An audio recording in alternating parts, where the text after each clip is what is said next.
পড়া হয়েছে? বলো। মহালরি ব্যবস্থা চালু হয়েছিল? উত্তর উত্তর পশ্চিম ভারতে। ঔপনিবেশিক ভারতে প্রথম পাটের কারখানা চালু করেছিল? রিসরাই।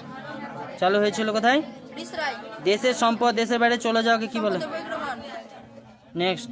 নরমপন্থীদের দাবি ছিল সিভিল সার্ভিস পরীক্ষার বয়স। 23 বছর। অর্থনৈতিক জাতীয়তাবাদের প্রবক্তা ছিলেন?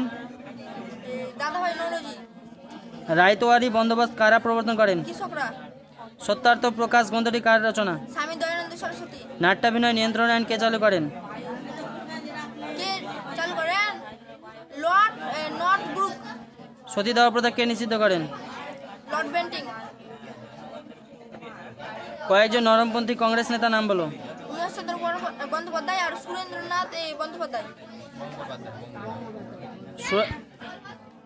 বাংলা ভাষায় প্রকাশিত প্রথম মাসিক পত্রিকাটির নাম কি? দিগদর্শন। এই পত্রিকাটির সম্পাদক কে ছিলেন? সম্পাদিকা ছিলেন সম্পাদক। সম্পাদক।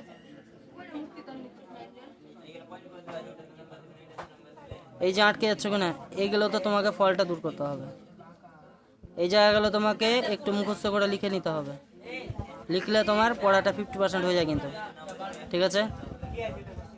আর ভুল হবে?